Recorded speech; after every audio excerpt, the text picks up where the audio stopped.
उनको मारने का हुक्म, उनको पकड़ने का हुक्म, जो एक बहुत उस टाइम के एसएसपी थे उनके पास आया कि इनको गिरफ्तार करना है, ऐसी क्या रीज़न थी जो उनको वो गिरफ्तार करना चाह रहे थे? अब आपको उसके पीछे थोड़ा जाना पड़ेगा। जब कराची ऑपरेशन डिक्लेयर हुआ, जी। वजीर दाखिला थे जनरल नसीरुल्लाह बाबर साहब। तो वो ऑपरेशन, दरअसल कराची ऑपरेशन का नाम इसलिए था, वो था एमक्यूएम की दहशतगर्दी के खिलाफ। ओके। उस ज़माने में एमक्यूएम, हकीकी जमात इस्लामी, इनका आपस में क्लैश होता रहता था, कभी यूनिवर्सिटी में, कभी कॉलेजों में। सड़क तो हमारी हर वक्त खून से नहलाई दी जाती थी। तो उस ऑपरेशन के बाद 200 पुलिस अफसरान को कत्ल किया गया, चुन चुन कर कराची में, अच्छा।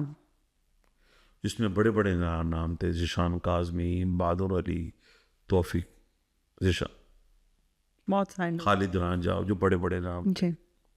फिर मेजर कलीम का वाक़या शायद आपको याद हो। तो कुछ अफसर बच गए थे, जिसमें एक चौधरी असलम साहब थे, जी। एक राव अनवर थे, एक फयाज खान थे, एक उमर हामिद थे। ऐसे 4-5 नाम थे। लेकिन वो कुछ नाम पाकिस्तान छोड़ के चले गए। वो होता है ना ऑफिस इन लीव जो होती है, जी। ऐसे कई अफसर को मैं जानता हूँ। चौधरी असलम कराची में रहा, लेकिन छुप छुपा के रहा। फिर एक वक्त आया, ये बात मैंने देखी नहीं है, मैंने सुनी है, और मोतबर लोगों ने कहा है कि चौधरी असलम ने जाकर मक्का में, जहाँ लोग हज करने जाते हैं, उम्रा करने जाते हैं, रऊफ सिद्दीकी जो उस वक्त मुशीर दाखिला थे जी। सिंध गवर्नमेंट, उनके हाथ पे जाकर बैत की और अपनी वफादारी का यकीन दिलाया कि मैं अल्ताफ़ हुसैन का वफादार रहूँ। अच्छा। अच्छा, इसी दौरान चौधरी असलम, जो ज़ाहिर एक अफसर था, उसके पास टास्क आ गया अफ़गानिस्तान का भी, वो जो भी था, तालिबान, दाइश वगैरह वगैरह। वहाँ उसकी परफॉर्मेंस अच्छी थी। कराची ऑपरेशन में उसका रोल बहुत अच्छा था, इसमें कोई शक नहीं है। 19 जून के बाद जो कुछ हुआ कराची में, जी। कई एमक्यूएम के लोग मारे गए। जी। इसमें गुनहगार भी थे और बेगुनाह भी थे। बिल्कुल। लेकिन वो गीला सूखा सब जल ही जाता है। जी। रियासत ने अपनी पॉलिसी बदल ली, तो एमक्यूएम अजाब में आ गया। अल्ताफ़ साहब भाग कर यहाँ आ गए, एमक्यूएम हकीकी बन गई। और अभी छोटे तक छोटे यही है। यही हैं। तो अब रहमान बलोच को एक मरतबा चौधरी ने अरेस्ट कर लिया था। कर लिया था, बिल्कुल। लोग कहते हैं, जो मेरी इंफॉर्मेशन है, जी। कि चौधरी ने उनसे मुकमका किया था, अच्छा। पैसे लिए, और वो, अब वो जी, कहते हैं कुछ 5 करोड़ की बात भी, 5 करोड़ की। 5 करोड़ की बात भी आती इट्स है। Mean, thank you very much.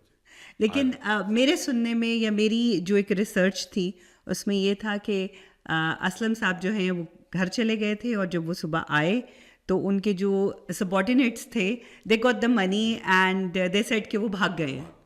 अब वो बहाउद्दीन ज़करिया साहब एक ज़माने में ऑफिसर होते थे, बोले जी चौधरी असलम ने उसको उनके घर रखा था। भाई अगर इतना ख़तरनाक मुजरिम था तो घर थोड़ी रखते हैं, जी। उसको तो बैरिक में रखते हैं।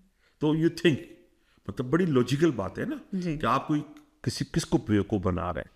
तो फिर शोर हो गया जी, वो भाग गया। अच्छा, उसके भागने से रहमान की खौफ की वजह और बढ़ गई। और बढ़ गई। आप चौधरी असलम से भाग जाएं आप, तो अब हो सकता है कि वो चौधरी ने खुद बोला होगा, भाई ये करूँगा। अच्छा, मैं एक दो बातें कहूँगा, अल्लाह गवाह है। जब उज़ैर वाला मामला आया, तो चौधरी असलम साहब जो है ना, उसके छोटे छोटे जो काम थे, वो अपने लोगों के ज़रिए उससे पैसे मांगा करते थे। एक दिन हमारे एक दोस्त हैं, बड़े पॉलिटिकल लीडर के बेटे हैं, उन्होंने फ़ोन दिया कि हबीब जान बात करो आप।